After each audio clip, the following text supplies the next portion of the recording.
গাটুরি মাথায় নবীজি চলে পিছনে গাটে বুড়ি মা গাটুরি মাথায় নবীজি চলে পিছনে গাটে বুড়ি মা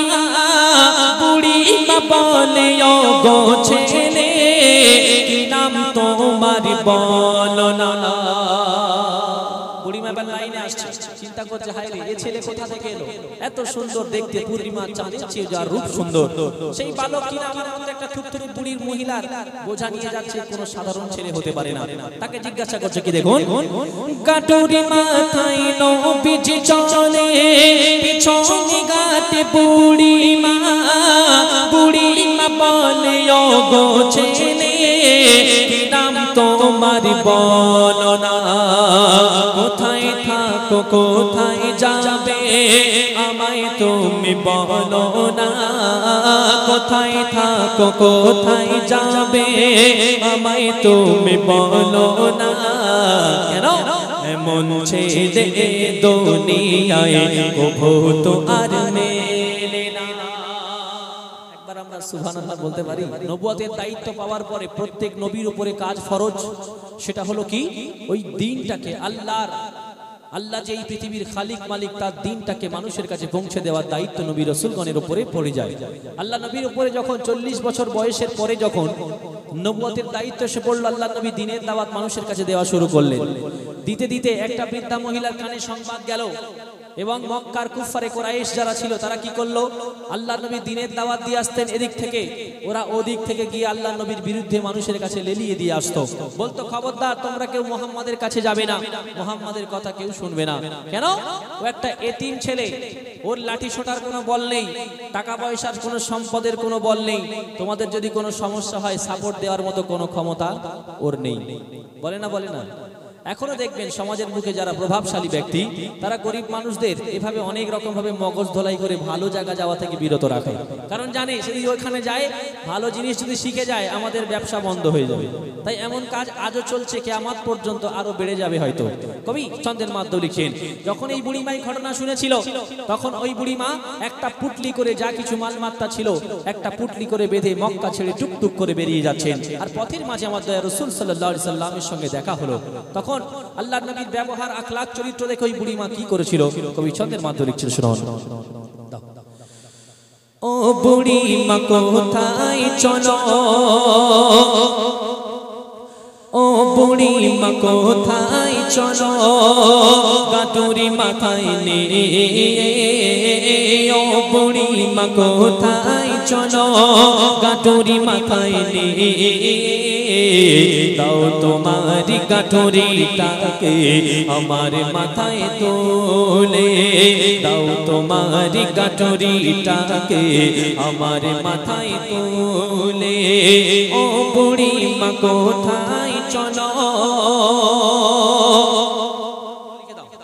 তারপর শুনবেন আল্লাহ নবী যখন বুড়িমার কাছে বুড়িমাকে দেখে কি জিজ্ঞাসা করছে কবি লিখছেন শুনুন কোথায় তুমি যাবে বলো কোথায় তুমি থাকো কোথায় তুমি যাবে বলো কোথায় তুমি থাকো আর কি কারণে ও বুড়িমা চলে যাবে বলো না বলছে বুড়িমা তুমি আজকে মক্কা ছেড়ে কেন চলে যাচ্ছ আমাকে একটু সংবাদটা জানাও কেন নিজের মানুষের যার জন্মস্থান সে ছেড়ে অন্য জায়গায় যাওয়ার চেষ্টা করে না আমাদের একটা আমার কথা বলি আমাদের বাড়িটা গ্রামের মধ্যে সেখানে আমরা অনেক আগে থেকে বসবাস করি সেখানে পানির খুব সমস্যা পানির সমস্যা বলতে নোনা পানি সেই হাজার ফুটে যাওয়ার আগে ভালো পানি পাওয়া যায় না তো আমাদের ঘরটা ঘেরাঘেরি ঘর এখন সেখানে পানি বাইরে পুকুরে মেয়েরা যায় না তো পানির খুব সমস্যা আমার আব্বা আমার মাকে বলেছিল চলো রাস্তার কোলে এক জায়গা সেখানে পানি একদম 50-100 ফুট গেলে ভালো পানি পাওয়া যায় কিন্তু মা বলল না এই বাস্তু ছেড়ে যাওয়া যাবে না কেন এই জায়গার সঙ্গে একটা ভাব ভালোবাসা মহাব্বত রয়ে গেছে আমরা সেই আজও সেই নোনা পানিতে কাজ চালাচ্ছি কি করা যাবে মা বাস্তব ছেড়ে গেল না তেমনি আল্লাহর নবী ওই বৃদ্ধা মহিলাকে জিজ্ঞাসা করছে মা আজকে এই সময়ে আপনি নিজের জন্মস্থান ছেড়ে কেন চলে যাচ্ছেন আমাকে বলুন কবি লিখছেন শুনুন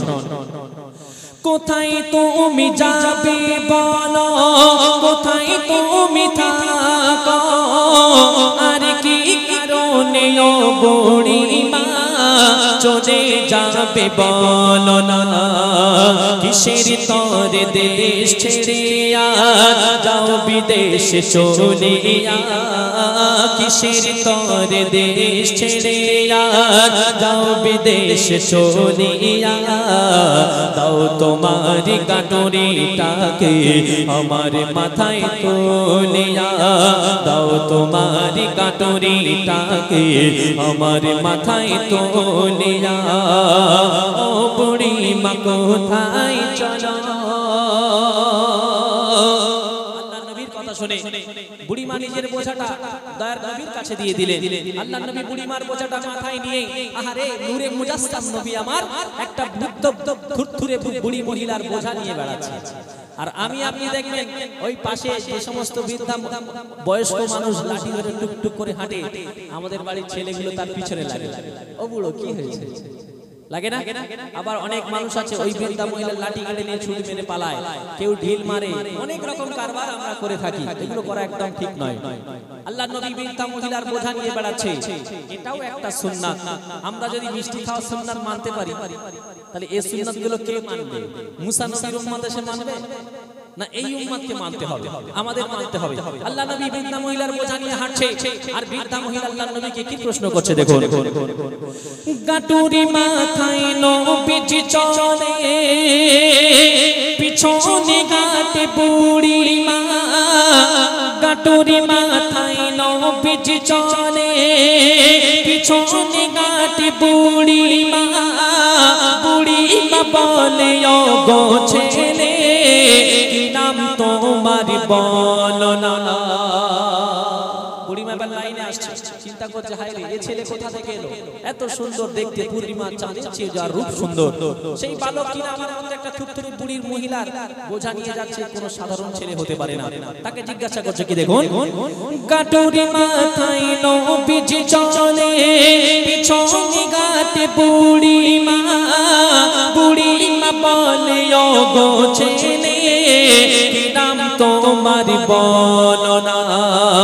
কোথায় থাকো, কোথায় যাবে, আমায় তুমি বলো না। কোথায় থাকো, কোথায় যাবে, আমায় তুমি বলো না। কেন এমন ছেলে দুনিয়ায় কভু তো আর মেলে না। একবার আমরা সুবহানাল্লাহ বলতে পারি? কাকে বলবো? এখানে ছেলেরা তো নেই, মেয়েদেরও বলতে পারছি না, জোরে বলুন। এইসব নারকেল গাছতলায় বসে আছে। যাই হোক, আপনারা মনে মনে বলেন সুবহানাল্লাহ বলে অনেক সওয়াব পাওয়া যায়। তো আল্লাহর নবী যে বুড়িমা আল্লাহর নবীর ভয়ে মক্কা ছেড়ে পালিয়ে যাচ্ছিলেন, সেই বুড়িমা এখন বলছে এমন ছেলে আমি তো জীবনে কখনো দেখিনি। আরে দেখতে কোত্থেকে? যে মানুষের আগে কোনোদিন পৃথিবীতে আসেননি, তাকে কেউ দেখতে পারে না।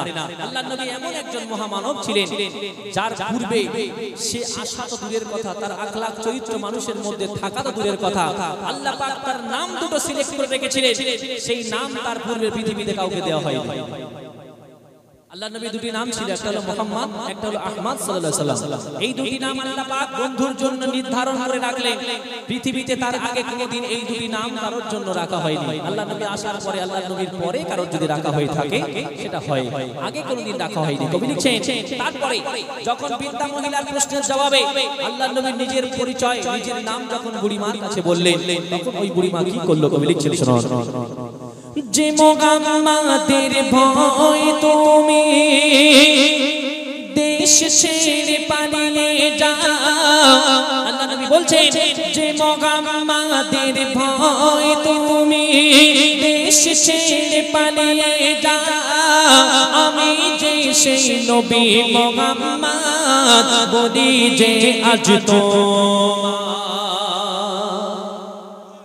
আল্লাহ নবী যখন নিজের পরিচয় দিলেন যে বুড়িমা, যে মুহাম্মাদের ভয়ে তুমি চলে যাচ্ছ, আমি সেই হতভাগা মুহাম্মদ, তখন বুড়িমা লজ্জায় পড়ে নতজানু হয়ে একদম চুপচাপ দাঁড়িয়ে গেলেন। চিন্তা করছে, হায় রে, যার নামে ভয় পেয়ে আমি পালাচ্ছিলাম, মক্কার মানুষেরা যার ব্যাপারে আমার কাছে এত খারাপ খারাপ কথা বলেছিল, এত কটু কথা বলেছিল, এত জঘন্য কথা বলেছিল, আদৌ তো সে মানুষটা তেমন নয়। তাহলে যারা বলেছে তারাই মিথ্যে কথা বলেছে। আর এই মানুষ যদি নবুয়তের দায়িত্ব দেয়, এই মানুষ যদি নবুয়তের দাওয়াত দেয়, অবশ্যই সেটা সত্য। এই কথা বোঝার পরে বুড়িমা কি করেছিল, শেষ কথা লিখছেন শুনো।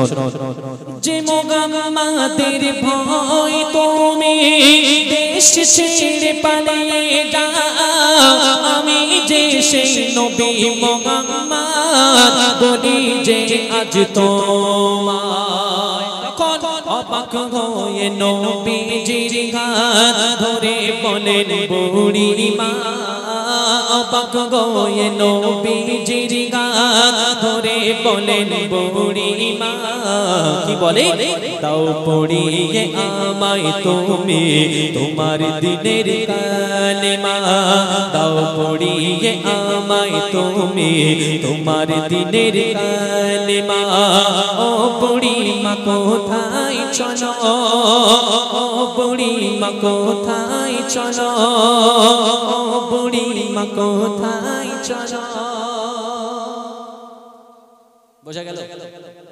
আল্লাহ নবী কি এখানে কোন হাদিস শুনিয়েছিলেন না? কোরআন শরীফে 3 পারা বিশিষ্ট একটি সূরা আছে, সূরাতুল বাকারা। এই সূরা বাকারা থেকে কোন আয়াত শুনিয়েছিলেন যে আল্লাহ পাক এই কিছু বলে পাঠিয়েছে, হাবি জাবি সব কিছু বলেছেন? কিছু বলেন। শুধুমাত্র আল্লাহ পাক তাকে যে আখলাক চরিত্র দিয়ে পাঠিয়েছিলেন, উত্তম চরিত্র, সেই চরিত্রে একটু প্রদর্শন ঘটিয়েছিলেন যে আমি একজন সবল সহায় সম্বল ব্যক্তি, আমার গায়ে আল্লাহ পাক ক্ষমতা এখনো বাকি রেখেছেন। একজন ব্যক্তি তার সহায় সম্বল এবং তার ক্ষমতা একটু কম, তাকে আমি হেল্প করলাম, সাহায্য করলাম। মানুষ হিসাবে মানবতার দায়ে তিনি এটা করেছিলেন। তিনি বুঝলেন যে এ সাধারণ মানুষ নয়, কিছু বলতে হলো না, সে কালেমা পড়ে মুসলমান হয়ে গিয়েছিল। আজকে এই প্রোগ্রাম আপনাদের এই গোবিন্দপুর আমরা সবাই ক্লাবের পরিচালনায় যে অনুষ্ঠান হচ্ছে, এই অনুষ্ঠান এখানে লাইভ চলছে গায়েন টিভি 786, নাথ স্টুডিও 24 এবং ইসলামিক মেহফিল 21।